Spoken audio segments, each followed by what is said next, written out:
Welcome, everybody, to another episode of Woman of Inspiration. Those of you that don't know me, my name's Tammy Bruni, and Women of Inspiration is a group that I formed on Facebook just to create support for other women out there. And just to bring resources, bring encouragement and information that's needed on their journey. Women of Inspiration is a branch off from Lines Arise, which is my ministry platform. I'm a steward of that platform. And on that platform, you'll find inner healing and deliverance resources, as well as counselors that are working in this field. So I encourage you to visit the website. But today we have Ebony with us, and Ebony is in Australia. And she has agreed to share her testimony, and I'm really excited to bring this to you today because when I heard her testimony, I was like, I have to share this with the ladies. So I'm so happy she's agreed to this. So, Ebony, I'm not going to talk anymore.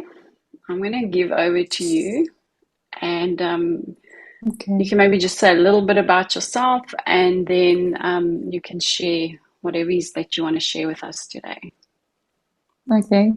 Thanks, Tammy. My name's Ebony. I'm a wife, a mother, business owner.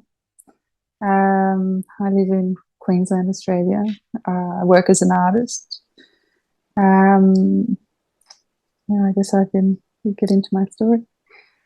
So I actually grew up in the church. I remember going to church from when I was at a very young age. And then probably all started when I was about 9 years old. I was molested by my fourth grade teacher. And that went on for, I think, almost half a year. It wasn't just me, it was other kids in the class as well. And then he got found out and sent off, or whatever happened with him.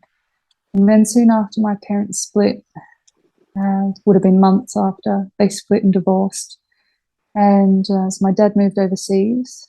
And then my mum moved us to interstate. So I'd essentially felt like I'd lost my dad because he was overseas now. Lost all my friends because we'd been moved interstate to a new school, didn't know anybody. And then my mum got a new boyfriend, which felt like I lost her as well because she was spending all her time with this new guy. I wasn't really close with my siblings at the time, so I felt a lot of, I guess, shame from what happened with my teacher, and then abandonment and rejection, I guess, from family. And then soon after that, I guess things got a little bit hard once I started going to high school. My first year of high school, I was bullied a lot. My whole class bullied me. And I'd come home and my mum's boyfriend would bully us as well. He'd say things like, "We're embarrassed to be in public with you, such horrible children," all of this stuff. So I kind of felt like I had nowhere to go. So that was the first of my 3 suicide attempts, was at the age of 12. Yeah. And look, I understand now that I'm older that he was probably just trying to discipline us, but from an angle that didn't quite work for me, I guess. It kind of split our family up. My older sister left the family when she was, I think, 13 or 14. She started dating the preacher's son at the church we were attending, and she moved in with the preacher and their family. And they later got married and got kids, and they're still together and live happily ever after. How many siblings did you have? So your sister Yeah, so I've got an older sister. She's a year and 3 weeks older. I've got a younger sister. She's 18 months younger. And I've got a younger brother he'd be just under 4 years younger than me. Okay, so you were all quite close together. Yeah, very close in age. Yeah. Okay. Yeah. Okay. So then a few years after that, still in high school, I started to get into the party scene, doing a lot of drugs. just anything to get rid of this feeling of depression and loneliness and rejection. So I started doing a lot of drugs, even especially towards the last couple of years of my school. My grades went down. I guess I was acting up a lot. Then my cousin took me overseas. So I went over to Japan with her, which was good for me because drugs are back then were so illegal. If you're caught with weed, you're never allowed in the country ever again. So it was good for me to have a clean slate. One, not know the language, and two, not know how to ask for drugs and be scared that I'd be kicked out and never be able to get back in. So for me, it was like the perfect escape. And then I guess focusing on, learning a new language and enjoying this crazy culture really got me out of this horrible place that I was in. I was just in this like spiraling rut of alcohol, drugs, and partying, and yes, I was a mess. And so I ended up staying there for about 5.5 years, and I came back in 2007, and I guess that's when a lot of it really hit me when I was in Japan, because you're not really connected with the rest of the world. You feel like it's like an alternate reality, or it's not really reality. So a lot of my problems weren't, I guess it was just, it's hard to explain. It's just so caught up in their culture that I'd forgotten about a lot of things that had happened in my past and that would happen at home. In saying that, I still had thoughts of suicide. I still remember there was nights of crying, of loneliness, just wishing that my life would end and everything would end. And then, so I came back in 2007, and I got into a university in Melbourne, and I was studying there. And then towards the end of my studies, I met a guy, and he asked if I didn't want to go up to Cairns with him, move up there. And I thought, oh, yeah, why not? I haven't been to Cairns before. I wasn't really enjoying the Melbourne life at the time. Anyway, we moved up there, and he became really abusive. He started to hit me. He'd say he'd isolate me. I wasn't allowed to talk to my family, friends. I wasn't allowed to make new friends. Wasn't allowed to get a job. I wasn't allowed to go to the doctor.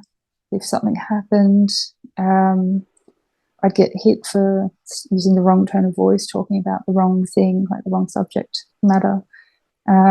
He'd smashed a lot of my belongings, and I'd finally convinced him to let me get a job in a local department store in the ladies' fashion department, and to help with finances. And he'd come and check on me every day at work, and then on my payday, he'd come with me to the ATM and make me take all the money out and give it to him, which I didn't mind so much at the time. It was just I got to get away from him for a few hours of the day. So being checked on, I just remember this one time this guy was asking me questions about something in the ladies' fashion department, and then I was just talking to him normally, I guess like a customer, and then I saw my boyfriend behind him, and I just remember my heart thinking that, oh, I'm going to get beat for this. And so it was with him. That's when I had the second attempt of suicide, and then he found me, and I got beat for trying to commit suicide because he said that people would think it was because of him. And then I was finally able to get away from him. He was Japanese, and he went back to Japan. He wanted me to go with him, but I convinced him that he's going to stay here and pay the rent and look after the place, and I'll be here when you get back. And it was just me hoping that he'd believe my story and that he'd go without me so I could just pack up and leave. Which it worked, it did. So I packed up and left, and I sent him an email, and he came back and he tried to get me back, but I was kind of threatened him with immigration and police for what he did to me. Anyway, so after that, I guess I was kind of an empty shell of a human. I didn't know really who I was. I'd had everything beaten out of me, like my personality. I just Mm. And anyway, Cairns is a bit of a party town, so I ended up getting back onto the drugs and alcohol, just to kind of fill this void of what was life, love that was inside me. And yeah, I just felt like I was going nowhere fast. Anyway, so then in 2013, I decided to finally move back to where my family is on the Gold Coast. And I moved back down to the Gold Coast, and thinking, it'd be really nice to reconnect with my family, and maybe that's exactly what I needed, only to be, I guess, have that many problems that I didn't really connect with them. In fact, I felt more like a stranger than I did when I'd lived far away from them. So I really struggled again with I didn't know anyone that lived there anymore because I'd lived away for so long. I struggled with just my mental health took a big dive. I was on a really heavy dose of antidepressants. I started taking the antidepressants when I first came back from Japan in 2007, and it was a quite high dose. They had to get an authorization code in order to give me the prescription for it.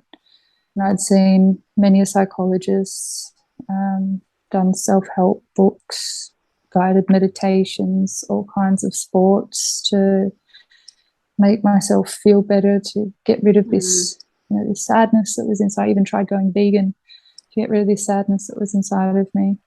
And I was on mood stabilizers. I was diagnosed with major depression, severe anxiety, and then they thought I had bipolar, so I was put on lithium for a stage where I just cancelled out all my moods. I just felt like I was dead to the world. And then, so it was probably about the time I was just really heavily medicated, and I just felt like it was making me worse more than it was making me better. My moods were all over the place. I was up and down. And I guess not being able to reconnect with my family, I felt so lost. And that's when, I guess the third time, I felt so lonely, even in, with my family so close by. That's when I tried for the third time. And then after that, not succeeding in that, I had heard that if I had succeeded, I would have normalized it for my nieces and nephews. And the fact, after learning that, I didn't want to try again, only because of I'd hate to be the person that made that normal for my nieces and nephews if they'd ever, entered into a mental illness and took their lives. I'd hate to be the one responsible to normalize that for them. So I was essentially just, waiting for my life to finish. I was single for a very long time. And then about 5 years ago, I met my husband, and he was amazing, very understanding, very caring, very patient. He helped me get off the antidepressants, which were, it was a bit of a journey. It wasn't an overnight thing. And so I had to slowly ease off of that, and then we transitioned into natural Chinese medicine. So I was getting a lot of acupuncture. I was on Chinese herbs, and which is great. It worked amazingly. I still had like a big come down from the medication that I was on. It took about 6 months for it to fully come out of my system, because I'd been on it for like 12 years, which was extreme irritability. Just felt like life, all the edges were sharp in life, and everything was really hard. I was angry, moody. But my husband was really patient, and he stood by me. And then we'd got married not long after that.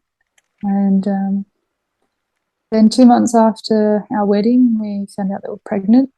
And that's when all the moods and thoughts and everything came back. And I'd just put it down to pregnancy hormones. People say, pregnant women are crazy. It's all the hormones. You go through this, they go through that. And I just literally just put it down to, I guess I'm pregnant. Oh, pregnancy is really hard, really emotional. I cry a lot. I'd had all kinds of like arguments with my husband, and it was really difficult. Anyway, so we got through that, and then after the birth of my son, about 3 weeks in, I just got really depressed. I just broke. And at the time, just before we found out we were pregnant, that's when the pandemic hit as well. So I'd found out I was pregnant, and then my industry got shut down. We were one of the first to get shut down. So it was, the uncertainty of, will I work? Do we get to work again? Because we had so many lockdowns over here. And because I lived on the border, the Queensland border and the New South Wales border had different lockdowns. So sometimes I was allowed into the state, sometimes I wasn't allowed into the state.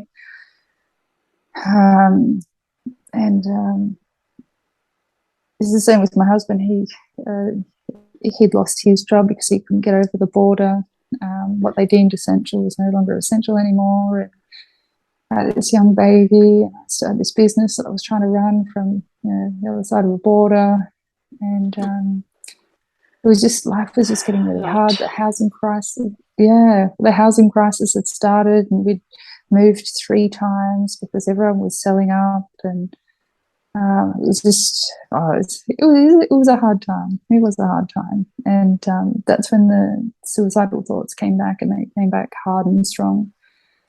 And that's when I knew they weren't my thoughts, because I knew, like, after I met my husband, that feeling of not wanting to be here left, because I felt like I had a purpose. I had someone to have life with. He filled that void of love that I was needing, and that I guess I was essentially looking for.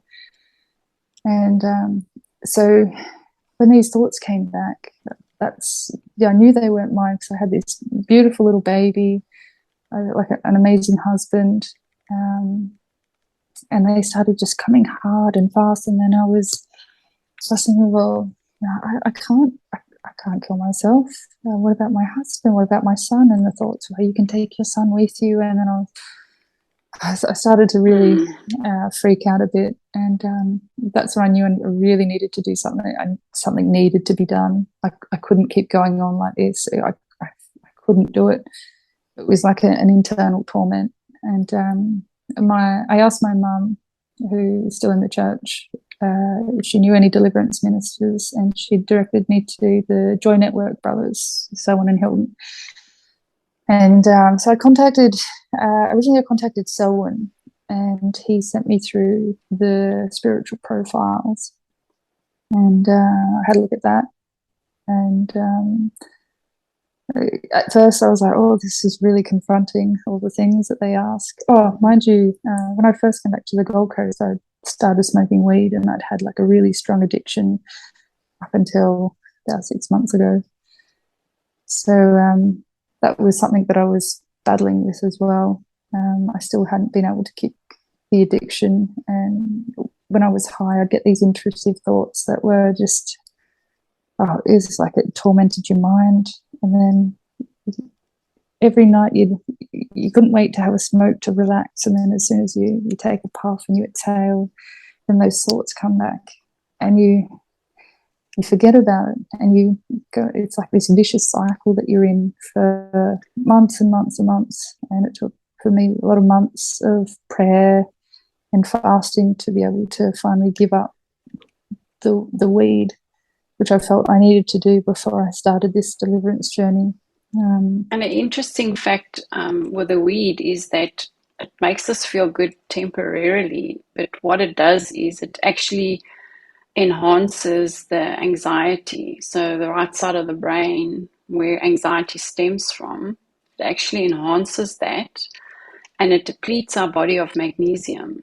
And our body needs magnesium. It helps to calm down the sympathetic nervous system.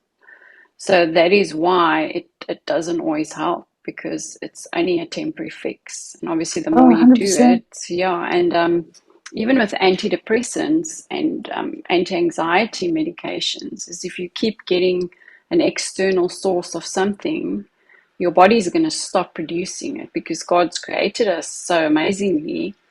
So it's, especially with serotonin and that sort of thing, your body's going to stop it, because it's going, okay, I'm getting this stuff from the outside, I don't need to make this anymore.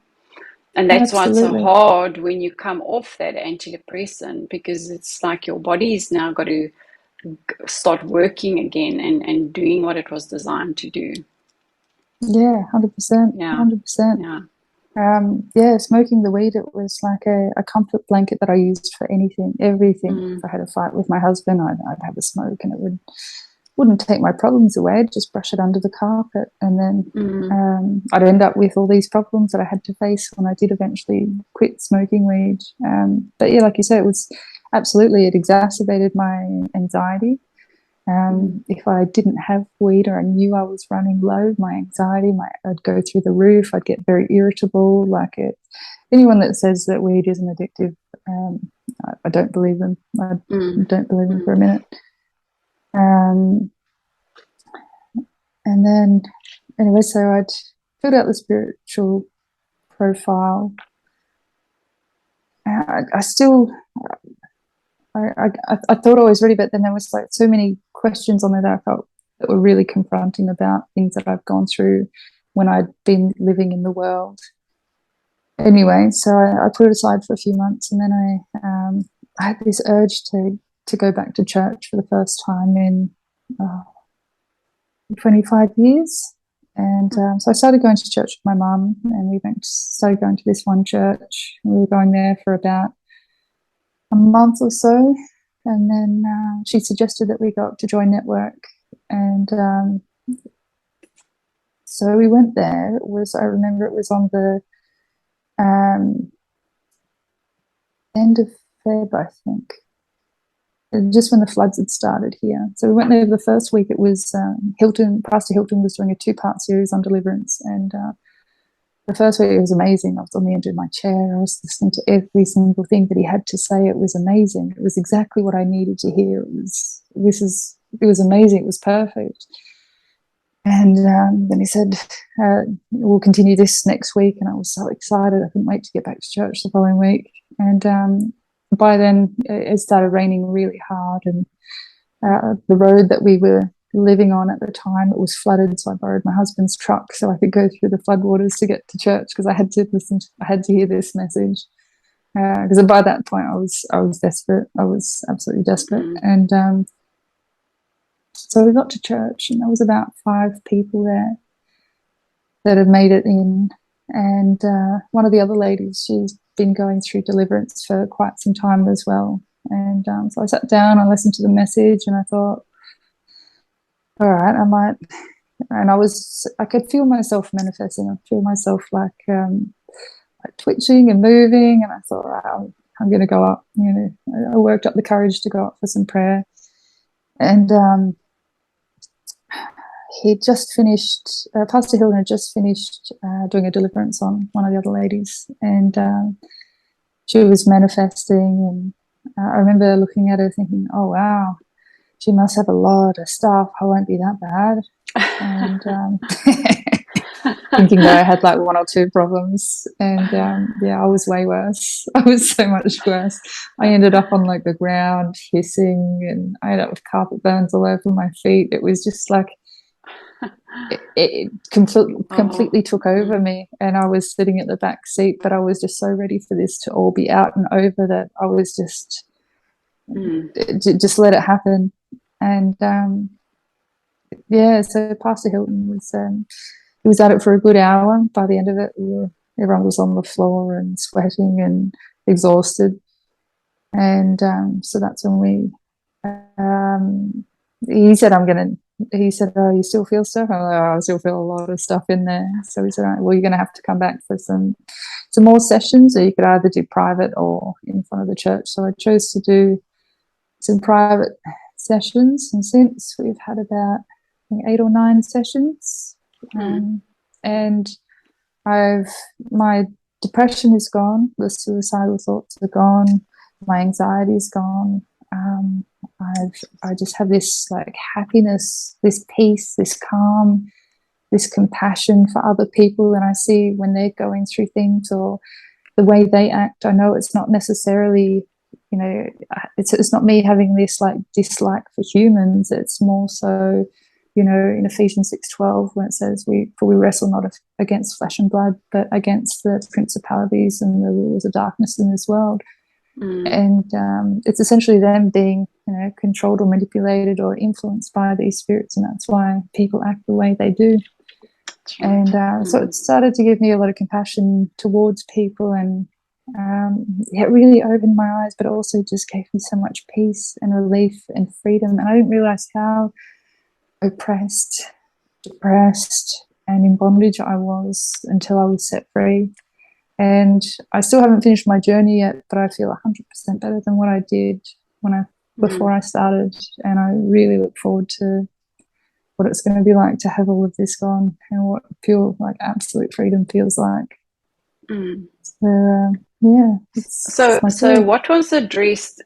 I'm assuming there was a spirit of death, right? Because death always comes after us to stop us from moving into our destiny. Death is the opposite of life. And so that's our actual enemy, is the spirit of death, right? Yeah. I had the spirit of death, spirit of suicide. I think Hilton mentioned I had 7 principalities, and that he could discern from the spiritual profile and the interview that we did. So there was a lot of stuff. Murder, anger, rage, a lot of ancestral stuff that I had no idea that I had even acquired from my ancestors. I honestly just thought I had like a spirit of death. That's that maybe a bit of depression, and I felt that's all I had. But I had a lot more. Yeah, and so having been through that, it's always nice to hear somebody's experience, because a lot of Christians don't believe that we need deliverance, and they don't believe in the ancestral stuff, the generational stuff. And we know in this work that we do that it's there, whether you want to admit it or not, whether you want to face it or not. It's there, and it has an impact on your life because it's transferred through the womb, comes into conception, and you sit with all this junk. It's like the genetic transference. Yeah. And the thing is, sometimes it's not activated immediately. Sometimes it'll just sit there until we do something that kind of perpetuates the iniquities in our bloodline. And it's like that thing gets triggered. Now, I've heard Bob Lawson say the enemy's got stock options, right? So he'll hold on to those stock options, and he might not use them on this generation. But then the next one comes along and he goes, I'm cashing in on my stock options, and then it starts. Yeah. So it's like something that's hard for us to grasp, but we know it's there and it has an impact, definitely. Oh, And I mean, you absolutely. also grew up in the church, right? I mean, you were in the church from a young age. So you gave your heart to the Lord at a young age. I'm assuming that was the process, right? So you belonged to the Lord. You went down a path. You went through a lot of stuff. I mean, the molestation, the shame that was there, that opened a door, that feeling of abandonment, rejection. I mean, that all comes with that. It's kind of linked to that orphan spirit, right? That comes with that view of who's there for me. And it's that orphan spirit that gets in the way of us seeing God as that loving Father, the God that's there for us, that's looking after us. And you met your husband years later after having an abusive relationship and all that. And you said, I'm sure you found a lot of healing there because he accepted you. And this is what God intends for our life, is these life-giving relationships in which we can heal. Because sometimes things like rejection and abandonment are not healed in counseling. They are healed in relationship. They are healed in being accepted, being affirmed by people in our life that love us. and that give us life and that are patient with us, where they see all our warts, they see everything that's not good about us, but they say, I love you, I'm here for you, I'm standing by you. And that's what heals abandonment, right? And so we really need those people in our life, that are just there for us. Definitely. I just want to see what else was here, if there was anything. So I want to come back to what you said in the beginning about creativity. So my experience with counseling is I've often had creatives that come for counseling. And what I find is that creative people really struggle with mood. And it's because their creativity is on the right side of the brain. That's our fear center. It's kind of our feeling brain, and the left is like our thinking brain. And creative people do struggle because they feel stuff very intensely. They feel what's going on in the environment. They're very intuitive. They're very sensitive. And so they are more prone to anxiety quite often because of that. So there's always like this feeling. So I can imagine you at school, not fitting in, because this is what I often hear as well, is we don't fit in. We're not accepted. And what do? You start to gravitate towards the kids that don't fit in, the other creatives, the other kids that are out of the box, right? Because if you're out the box, you don't fit in the norm. So, and then you start to go to those places where you feel accepted, where you feel like maybe I belong here, maybe I fit in here. So I don't know if that was your experience, but that's what I've seen. To be honest, I felt like I've never really belonged, never really fit in, even with people at school. I tended to move around. I just felt like, I guess because in my younger years, I created that abandonment trauma, and it severed my ability to keep a long friendships with people, I guess. Yeah, that's also linked to the attachment bond. So even in your early years, if there's stuff that happens in the home, stuff that happens to break your trust, right? We almost have this distrust for the world. We have a distrust for people, and then it becomes difficult for us to get close to people because of that. So that's another area then that needs healing, because there's that trauma there that says the world's not safe. So where do I fit in? And that actually goes hand in hand with the orphan spirit, where there's a restlessness attached to that. You never find a place where you feel settled. It's like you feel like you've got to keep moving, and wherever you are, it's like there's got to be something more. And it's like this restless spirit. Yeah, it's almost like a gypsy spirit. You're moving around and you're trying to find where you belong. So that all works together, and it makes life hard. Yeah, I found that I was either moving city, moving town, moving place, moving job. Every 2 years, I just start afresh. I guess ultimately just looking for that place of peace that I could never find. So I guess now is the longest I've been in a relationship, a job. It's the first time I've actually been able to settle as much as and I you're have. Feeling stable. Do you feel that you're stable and you kind of at that place where you can just be? I feel a lot of peace compared to where I used to be. 100%. That's awesome. So, Ebony, if there was anything that you'd like to just leave with our ladies to encourage them or inspire them, what would that be? It would be just to look into deliverance, start researching deliverance ministers. That's what I did before I even got my deliverance, have a full understanding of what it is, what it's about, what you can achieve. I know there's a lot of Christians that say they don't believe in deliverance, or Christians can have demons, but the first thing, one of the first things Jesus did was he went into the synagogue and cast out a demon.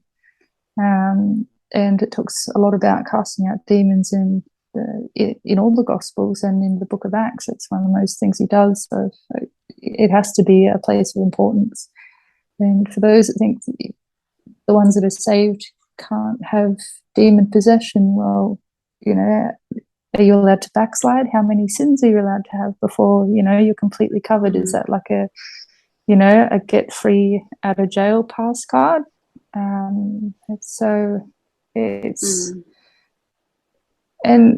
honestly, anything that you're going through, nothing's too small. What you think might be small compared to what someone else is going through, it's still your trauma, your pain. It's still definitely worth getting deliverance. And if it is something small, then your deliverance journey won't be long and tedious. That's so right.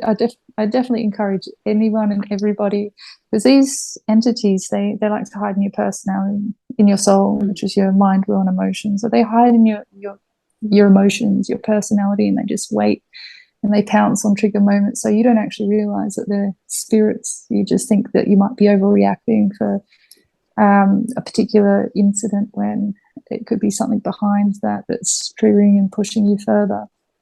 And so I definitely recommend people look into and understand about spiritual warfare and what the enemy does to attack you. It says the devil walks around as a prowling lion ready to pounce. And he's waiting for you to open doors with horror movies that you watch, listening to secular music. That's you giving authorization and acceptance to whatever demonic stuff that they want you to listen to. Just by listening to it, you've accepted that by acquiescence.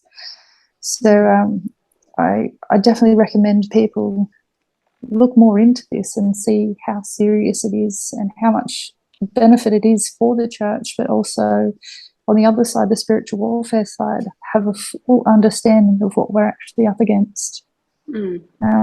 As a Christian, it's not a cruise ship, it's a battleship. No, that's right. That's right. So, and sometimes we have to contend for our freedom, right? Because the enemy doesn't want us entering our destiny. He doesn't want us entering into whatever it is our assignment is in the kingdom. So he's going to block that however he can. And he'll look for the smallest loophole, the smallest little legal right that he can grab hold of to do that. That's it. And it says in the Bible that no weapon formed against you shall prosper. Now, these weapons are custom designed for each person, which is by the demons and the spirits that inhabit you or are around you. It's custom made for each and every person. So in the Bible it says no weapon formed against us shall prosper. So to know that, and to know that we have the authority in Jesus Christ under the blood of Jesus, that we will prosper and that we will win, is such an amazing feeling. To know that through this battle of life that we do have the upper hand. You just need to know your authority in it. That's right. Yeah, because greater is he that's in us than he that's in the world. Yeah, and absolutely. If we are seated with Christ in heavenly places, not we're going to be, the word says we are, right? That's our position. So third heaven is here. Second heaven is here where the enemy and his kingdom reigns. So guess where we are? So we never have to feel like we're the tail, because the Bible says we're the head, not the tail, right? Yeah. So that's awesome. It's true what you say. We have to remember the position that we're fighting from, and that we already have the upper hand. And the thing is, why the enemy attacks our identity and how we feel about ourselves is so that we never grasp that. We never grasp our authority. We can never see that actually he's very scared of us grabbing hold of that authority, because it means the end of whatever he's trying to do in our lives. Absolutely. So even you know, encouraging the deliverance, what comes to me is like, that's part of us taking back our authority. It's taking back the territory that the enemy has stolen from us. Because that's what he wants. He wants territory. he wants to take up the territory that's actually yours in God's kingdom, so that he That's can it. have that ground. So we got to go, no, no, that this is mine. Thank you. This belongs to my family. This belongs to my generations. You're not having this. And what I always say is that there's got to be one person in your generation that's going to stand up and go, no more. Yeah, Even the ancestral stuff that's probably traveled, that people haven't realized has been there, they just take it as, this is my life, this is my personality, this is who I am. Oh, we've got all these sickness in our family, we've got all these patterns in our family, but that's just life. Actually, no, it isn't. It's stuff we need to deal with, and someone's got to go, I'm going to deal with this so that it doesn't move on to the next generation. So you as a mom absolutely. now is taking that stand, and then nothing, whatever you cutting off is not going to get passed on to your children. Yeah, yeah, yeah. That was one of the big things that Pastor Hilton told when he mentioned that all this ancestral stuff and the stuff that I'm going through, I'm cutting this now so my son and our next child doesn't have to go through what I've been through, won't be subjected to that. So it's an amazing feel. It's a really good feeling that he's going to be able to start with a clean slate and have a better advantage in life than what I had. Yeah, and you So don't know, what God's plans for him are for the generations to come. He might be a Joshua or a Caleb or a David or a Samuel. You don't know, right? So what you're doing now is paving the way for him. You're going through all this pain, you're going through all the struggle, but it's worth it, right? Because you're going to leave a yeah, legacy for your children, and that always makes it worth it. absolutely, Yeah. absolutely. Yeah. So, yeah, Ebony, thank you so much for your story. And, those out there that do struggle with depression and suicide ideation, you need to take this to heart, that that's not God's intent for your life. That's the enemy's intent. And just now, Emily, like you shared, that's a spirit of death, and it needs to be dealt with. Don't think it's just my circumstances or it's my thoughts, or, no, that's the enemy coming after you, and you need to deal with that. So that's also really important. I think that I just want to leave, with the ladies today, is to pay attention to where the enemy is bringing death into your life, and then deal with that, however that needs to be dealt with. So, Ebony, Absolutely, thank you absolutely. very much for sharing your story. It was a real blessing, and I know it's going to bless others. Thank you for your openness and just your vulnerability. And Thank you for having me. yeah, it's been a pleasure.